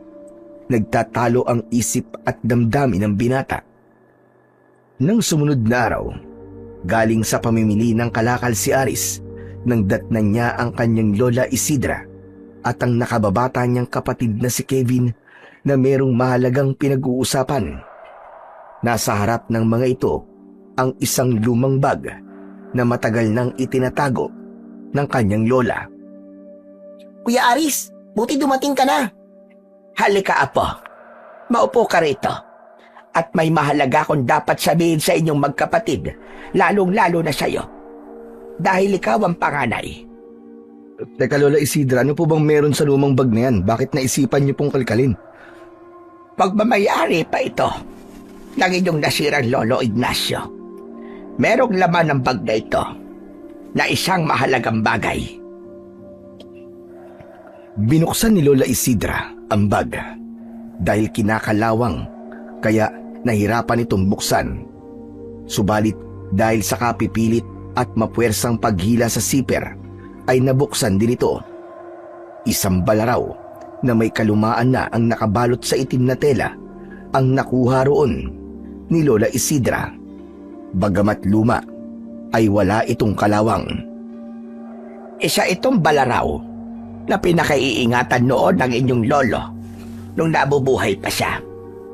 Sadyang ipinatago niya sa akin ito dahil alam niya na magagamit niyo ito sa takdang panahon. Takdang panahon, Lola? Kailan po ang takdang panahon na yon? Ngayon. Ngayon na ang takdang panahon. Saan po ba namin gagamitin yan, Lola? Sa mga masasamang nilalang. Sa aswang na naghahasik ng lagim ngayon dito sa ating baryo. May kapangyarihan ng balaraw na ito na yari sa pilak. Bigay ito sa inyong lolo ng kaibigan niyang isang panday. Ayon sa inyong lolo, ay may lahing engkantado ang kaibigan niyang nagbigay nito. Wow! Ang astig naman po niyan. May power po talaga ang balaraw na yan, Lola Isidra? Oo, Kevin. Dahil noon, ay ginamit na rin ito ng inyong lolo nang minsang abutin kami ng gabi sa gubat. May kung anong nilalang ang biglang humarang sa amin. At ito ang ginamit niya para labanan ng malignong yon. Bakit ngayon niyo lang po yan inilabas at ipinakita sa amin, Lola? Dahil sa mga gipit na pagkakataon lamang ito maaaring gamitin. Lalo na sa panganib na likha ng mga kampon ng kadiliman. Ngayon ay nababalot ng dilim ang ating baryo dahil sa gumagalang aswang. Araw-araw ay nadaragdagan ang napapahamak. Dapat na yung matigil. Kaming dalawa po ni Kuya Aris ang haharap sa aswang? Ganun po ba, Lola Isidra? Maaaring ganun ka. Kaya lamang, masyado ka pang bata, Kevin, apo. Ang iyong Kuya Aris ay nasa 8 gulang na. Siya ang nararapat at pangunahing gagamit nito. Kaya kunin mo ito, Aris. Malaki ang may tutulong mo para mapanatili ang katahimikan dito sa ating baryo. Maaari kang makatulong sa mga nagraronda. Kuya Aris, kunin mo na. Parang ayaw mo pa yata eh. Bakit, Aris? Ano bang iniisip mo, apo? Ayaw mo bang makatulong sa baryo natin? Hindi ito maaaring ipagkatiwala sa ibang tao. Sa kadugo at apo lamang ng taong pinagkalooban nito, magkakaroon ng bisa ang kapangyarihang taglay ng balaraw. Pero, Lola, Kung ayaw po ni Kuya Aris, Lola, ako na lang po. Yakang-yaka ko po lumaban po sa aswang. Apo, hindi pakikipaglaro ang humarap sa mga kampo ng kadiliman. Kung tatanggihan mo ito, Aris, lalo lang may masamang mangyayari. Magpapatuloy ang pag-aasik ng kasamaan dito sa ating baryo. Maaaring sa mga sumunod na araw ay tayo naman ang magiging biktima niya. Papayag ka bang kami ang mapahamak? hindi po mangyayari yun, Lola Isidra. Hindi po kayo pakikialaman ng aswang. Ano ba yung sinasabi mo? Paano mo nalaman? Ha? Juan po kasi. Ano po, Lola Isidra? Walang sinisino at kinikilala ang mga kampo ng kadiliman. Mapanlin lang sila. Hindi mapagkakatiwalaan ang sinasabi ng kampo ng dilim. Yan ang dapat mong ilagay sa isip mo, Aris. Kaya mali ang nasa isip mo.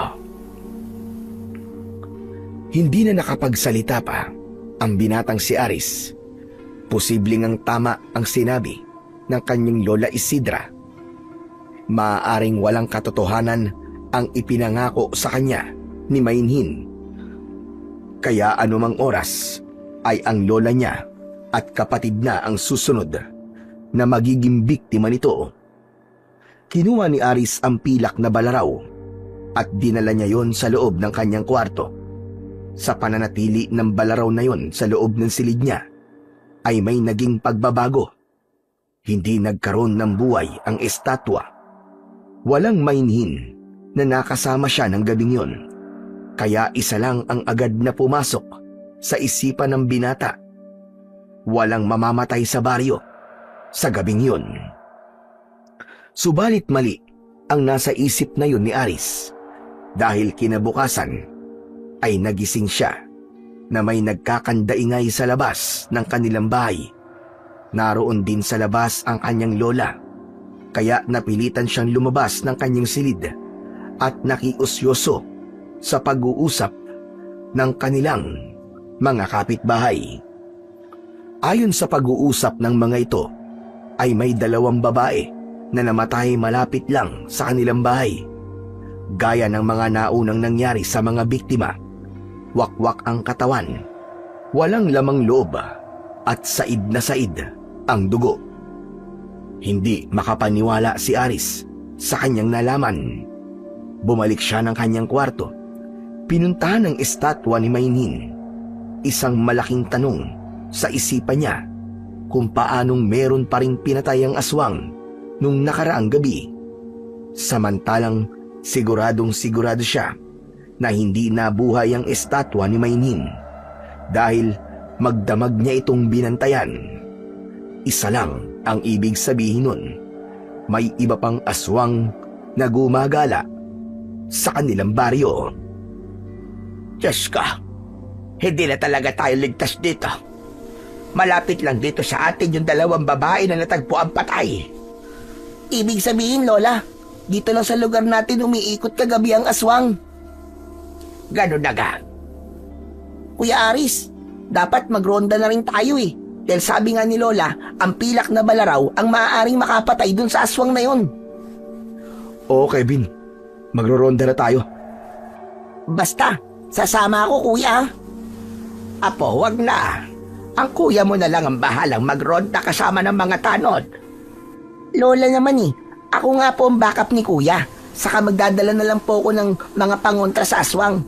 Nasabi mo na rin po yun sa akin eh, kung ano ang mga maaaring panlaban sa aswang. Kaya hindi po ako malalapitan nun. Kaya na yun na kuya mo. Sa Kanaryan naman sina Kapitan. May mga tanod pang kasama. Lola, gusto ko rin po makatulong. Saka para makita ko po kung paano haharapin ni Kuya Aris yung aswang. Nang sumunod na gabi, ay sumama si Aris sa pagroronda. Naroon din si Kevin. Dala niya ang pilak na balaraw na kanyang sandata laban sa aswang. Subalit bago umalis ng kanyang kwarto ang binata, ay itinali niya ang estatwa dahil alam niyang mabubuhay si Maynin sa gabing yun. Gumawa rin siya ng kwintas na bawang at naglagay ng asin sa isang supot at itinali ito sa estatwa. Yun ang naisip niyang paraan upang hindi mabuhay ang estatwang kahoy dahil alam niyang pangontra ang mga yun sa aswang. Gaya ng kanilang kutob, ay may isa pang aswang na nanggulo sa baryo ng gabing yun. Nakita yon ni Aris at Kevin. Sinadya nilang humiwalay muna sa mga tanod na nagbabantay. Naroon ang aswang malapit sa bahay nila at paikot-ikot ito doon. Kuya Aris, si Lola, baka siya ang planong biktima ng aswang. Hindi mangyayari yun. Papatayin na muna natin siya bago niya magawang pakialaman si Lola Isidra. Nilapitan ni Aris ang nakitang aswang. Buong katapangan at buo ang loob na hinamon ito. Hoy! Pangit na aswang! Huwag mo nang pag-isipan na masama ang lola ko dahil magsasayang ka na ng oras. Ako ang harapin mo! Halimaw ka! Nagngangalit na tumingin kay Aris ang aswang. Nakahanda itong lumusob sa binata. Samantalang si Kevin ay nakakubli sa di kalayuan at pinapanood ang ginagawang paglapit ng kanyang kuya sa aswang. Umatungal ang aswang at bumelo upang umatake kay Aris. Inihanda naman niya ang hawak na balaraw na yari sa pilak. Sumugod sa kanya ang aswang. Sinalubong yun ng binata at nagawa niyang sugatan ang katawan nito. Subalit nadaplisan lang siya. Nasaktan ang aswang at sa halip na bumalik ito upang sumugod kay Aris, ay tumakbo na ito papalayo hanggang nawala sa kadiliman. Duwag pala ang aswang na yun, Kuya Aris eh. Tama ka, Kevin. Takot ang aswang sa balaraw na pilak. Iba pala talaga ang power ng balaraw na bigay ni Lola. Tiyak na hindi nababalik yun. Kaya kailangan na nating umuwi. Tara na. Sigurado kang hindi nababalik yun, Kuya Aris? Oo. Saka malapit nang mag-umagay. May sugat din siya. Hindi niya kakayanin bumalik. Samantala, nang umuwi ng bahay si Aris, ay agad namang nakatulog si Kevin. Antok na ito dahil hindi sanay sa pagpupuyat. Subalit ganun na lamang ang gulat niya nang pagpasok niya sa kanyang silid ay naroon si Maynhin. Nagkaroon ito ng buhay, kaya lamang hindi makaalis sa pagkakatali at dahil na rin sa bawang at asin na nakasabit sa katawan. Mahina niyang kinausap ito upang hindi marinig ni Kevin na nasa tabi ng kanyang lola. Ano ba itong ginawa mo sa akin, Aris? Tiniyak ko lang na hindi ka makakaalis, Maynhin. Gusto mo akong pahirapan?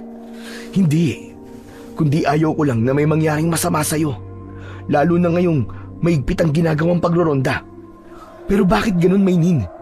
Buong akala ko ikaw lang ang aswang na gumagala sa gabi. Pero may nakita kaming isa pa. Nakainkwento ko nga siya. Hindi ko lamang napuruhan. Natuntun niya na ako, Aris. Alam niyang narito ako sa baryong to. At nabubuhay na pagdating ng hating gabi. Kilala mo kung sino ang aswang na yun, Maynhin? Oo, siya si Medrano. Ha? Sinong Medrano? Ang lalaking mula sa aming tribo na matagal na may gusto sa akin. Isa rin siyang aswang at ibig niya akong gawing asawa. Kaya hinahanap niya ako para ibalik sa amin at doon ay magpakasal kami. Gusto kanyang maging asawa? Oo, matagal na siyang may gusto sa akin. Kaya lamang ayaw ko sa kanya. Pero alam kong hindi siya titigil hanggat hindi niya nagagawa ang kanyang plano. Sapilitan niya akong iuwi sa aming tribo. Dahil pagdating doon, wala na akong magagawa kundi ang sumunod sa aming batas. Dahil bata pa kami, ay pinagkasundo na kami sa isa't isa. Nagkahiwalay lamang kami dahil tumakas ako sa aming tribo. Gumawa ng masama at isinumpa ng isang diwata. Ayoko nang bumalik sa amin at lalong ayokong makuha ni Medrano. Hindi kanya maaaring makuha, Maynhin. Sinasabi ko sa'yo. Ipagtatanggol mo ko? Haharapin mo si Medrano para sa akin? Oo, Maynhin. Papatayin ko siya. Kung yun ang dapat kong gawin para hindi kanya makuha sa akin.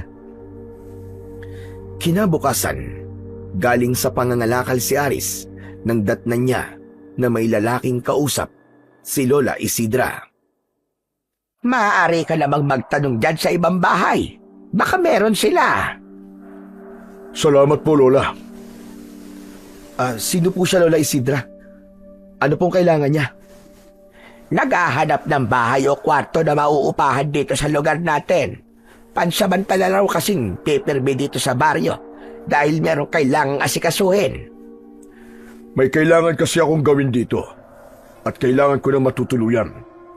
Sabi ko nga baka maaari akong makituloy dito. Magbabayad ako. Walang bakanting kwarto dito sa amin eh. Saka hindi kami basta-basta tumatanggap ng dayo. Ganun ba? Oo. Kaya ang sabi ko nga ay sa iba na lang. Ano nga pala ang pangalan mo, Amang? Medrano, Lola. Napatingin si Aris sa lalaki. Yun ang pangalan na sinabi sa kanya ni Maynhin. Hinahanap nga siya nito, kaya ang nais ay makakita ng matitirhan malapit sa lugar na yon. Napansin din ni Aris ang braso nito, kaya inusisa niya. Tol, mukhang may sugat ka sa braso . Napaaway ka ba? Eto ba? Nasabit sa isang matulis na bagay. Pero mababaw lang naman. Okay lang ako. Ganun ba? Pasensya ka na. Wala kaming bakanting kwarto dito eh. Nagpaalam at umalis na si Medrano. Subalit ang mata niya ay iginala sa bawat bahay na madaanan. Tiyak na ni Aris na ang taong yun ang aswang na nakaengkwentro niya nung nakaraang gabi.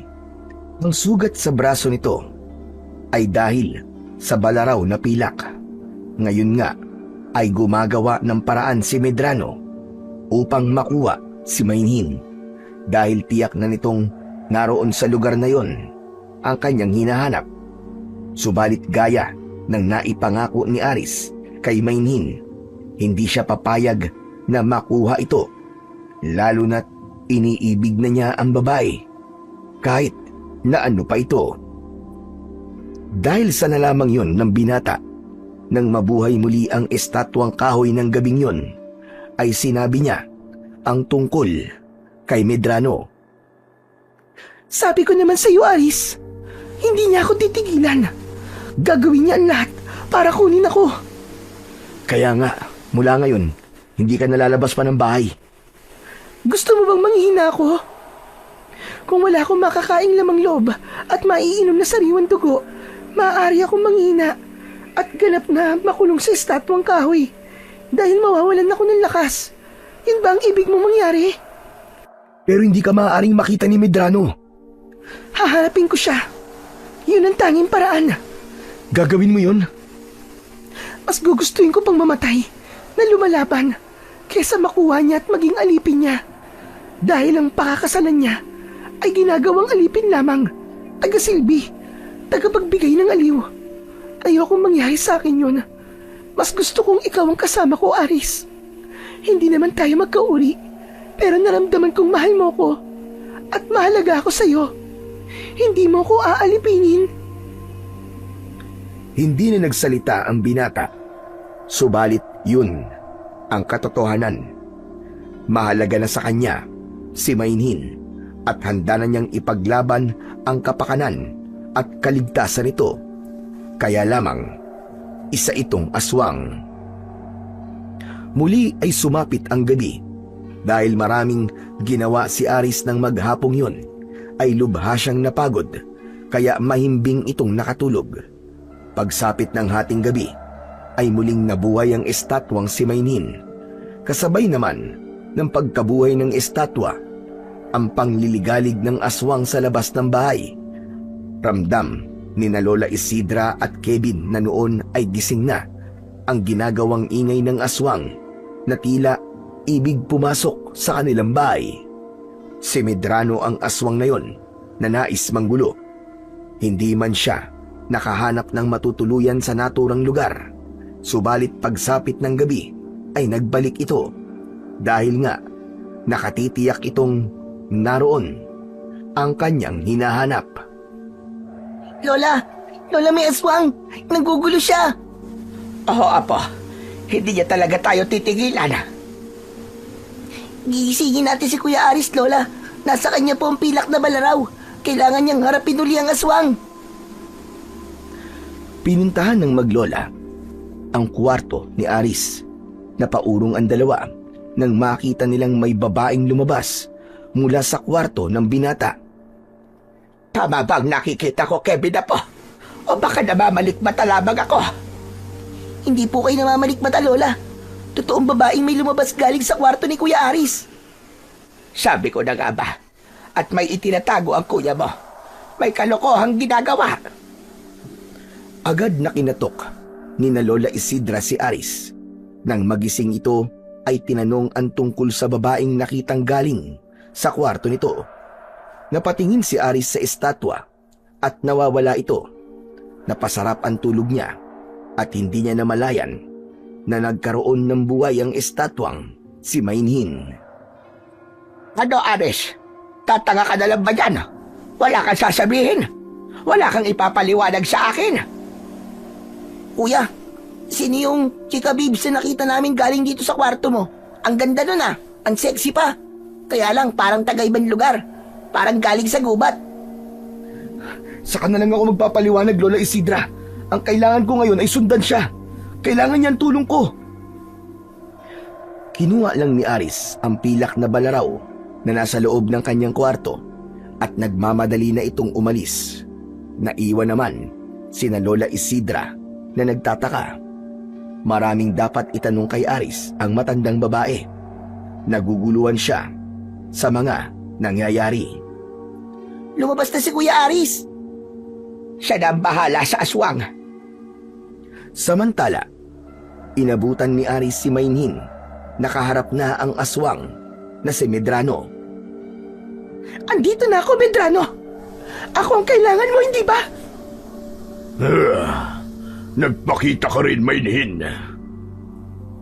Kung inaakala mong may sasama mo ko, nagkakamali ka. Hindi ako sasama sa'yo. Titiyakin ko rin sa'yong hindi ka na makakalis dito dahil papatayin kita. Masyado ka ng matapang. Tignan natin kung hanggang saan ang tapang mo. Oras na magapi kita, Maynhin. Wala ka na magagawa kundi ang sumama sa akin para bumalik sa ating lupain at maging asawa ko. Sa pagkakataong yun, nagbago na rin ang itsura ni Maynhin. Naging nakakatakot na aswang na rin ito, katulad ni Medrano.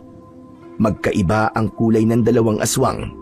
Itim na itim ang kulay ni Medrano, samantalang si Maynhin ay tila kulay kayumanggi. Agad na sinugod ng aswang na si Maynhin si Medrano. Nagpambuno ang dalawang aswang. Lakas sa lakas, pangil sa pangil, kuko sa kuko, ang kanilang naging laban. Walang sino man ang gustong magpadaig sa dalawa.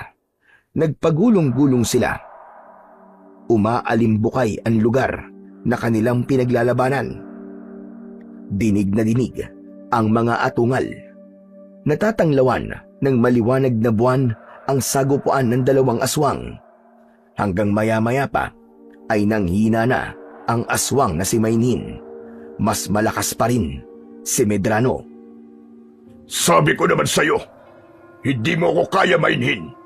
Ngayon nangihina ka na, kaya wala ka na magagawa kundi ang sumama sa akin. Hindi ako sasama sa'yo.